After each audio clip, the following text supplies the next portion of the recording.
नमस्ते दोस्तों। स्वागत है आपका स्पिरिचुअल वर्स पर। आज मैं आपसे उस दर्द के बारे में बात करने आया हूँ जो किसी चोट से भी गहरा होता है। वो लम्हा जब आपने हजारों रातें काली की, अपनी सारी खुशियाँ कुर्बान कर दी और जब रिजल्ट आया तो पता चला कि आप अपनी ड्रीम जॉब से सिर्फ एक नंबर दूर रह गए। मन टूट जाता है, आंखों में आंसू होते हैं और बस एक ही सवाल गूंजता है, क्यों? आखिर मेरे साथ ही ऐसा क्यों? क्या ईश्वर मुझसे नाराज है या मेरी किस्मत ही खराब है? आज मैं आपको बताऊंगा कि ये एक नंबर का फासला कोई इत्तेफाक नहीं है। इसके पीछे एक बहुत गहरा ज्योतिषीय रहस्य मतलब एस्ट्रोलॉजिकल सीक्रेट है जो आपकी कुंडली के 10वें घर में छिपा है।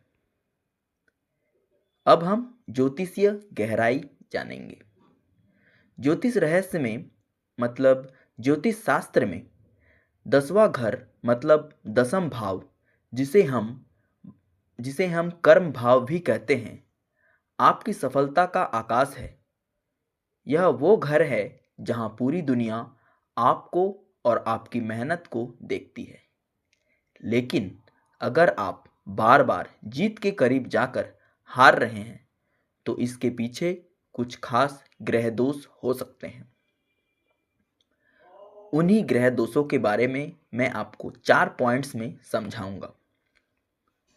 तो सबसे पहले आता है पाप करतारी दोष। अगर आपके 10वें घर के एक तरफ राहु हो और दूसरी तरफ शनि या मंगल, तो आपका करियर कैद हो जाता है। मेहनत पूरी होती है लेकिन आखिरी वक्त पर कोई ना कोई अड़चन आ ही जाती है। सेकंड पॉइंट है राहु की मायावी दृष्टि मतलब राहुज एस्पेक्ट। अगर राहु की 5वीं या 9वीं दृष्टि आपके 10वें घर पर है तो यह परीक्षा के उन 3 घंटों में आपकी बुद्धि पर पर्दा डाल देता है। आप सिली सिली मिस्टेक्स कर बैठते हैं, वो आसान सा सवाल गलत कर देते हैं जो आपको जीत के करीब ले जा सकती थी। अब हमारा तीसरा पॉइंट है केतु और दशमेश की युति मतलब केतु कंजंक्शन। अगर 10वें घर का स्वामी केतु के साथ बैठा है तो यह ग्रहण जैसा काम करता है। आपको सब कुछ आता है लेकिन ऐन मौके पर आपका दिमाग ब्लैंक हो जाता है। और चौथा और आखिरी पॉइंट शनि की कठिन परीक्षा। शनि कर्म का देवता है। अगर आप 10वें घर को देख रहा है मतलब अगर शनिदेव आपके 10वें घर को देख रहा है तो वो आपको तुरंत सफलता नहीं देगा। वो एक नंबर का अंतर आपकी तपस्या की आखिरी परीक्षा है। वो देखना चाहता है कि क्या आप उस बड़ी कुर्सी के लायक धैर्य रख रहे हैं। तो लेकिन रुकिए, निराश मत होइए।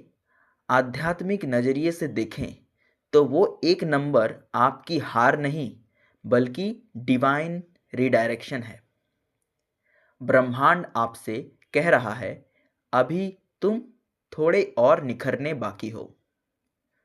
सोचिए, अगर एक कच्चे घड़े को आग में तपने से पहले ही पानी से भर दिया जाए तो वो टूट जाएगा।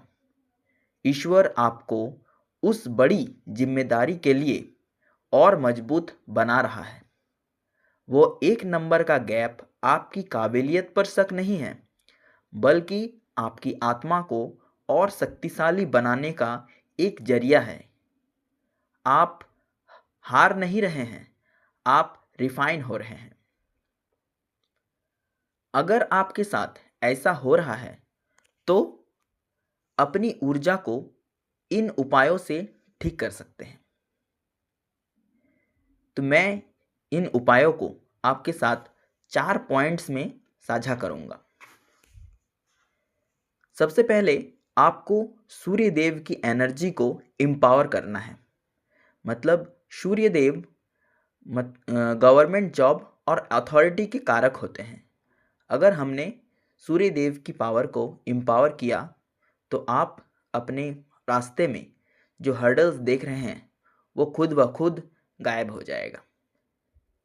रविवार को तांबे के लोटे में थोड़ा लाल चंदन और अक्षत डालकर सूर्यदेव को अर्घ्य दें। यह आपके लक फैक्टर और अथॉरिटी को बढ़ाता है। उसके बाद है शनि देव की सेवा।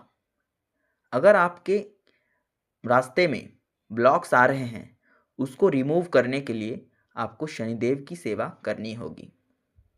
शनिदेव को शनिवार को किसी ज़रूरतमंद को काली तिल या काली दाल या काले कपड़े का दान करें। जब आप दूसरों की रुकावटें दूर करते हैं तो कुदरत आपके रास्ते भी खोल देती है। अब है हमारा तीसरा पॉइंट, राहु की शक्ति। मतलब आप अगर इसको ठीक करते हैं तो आप जो सिली मिस्टेक्स कर बैठते हैं एग्ज़ाम के हॉल पे वो अब नहीं होगा। पंछियों को 7 प्रकार का अनाज खिलाएं। इससे बुद्धि का जो भ्रम है वो दूर होता है।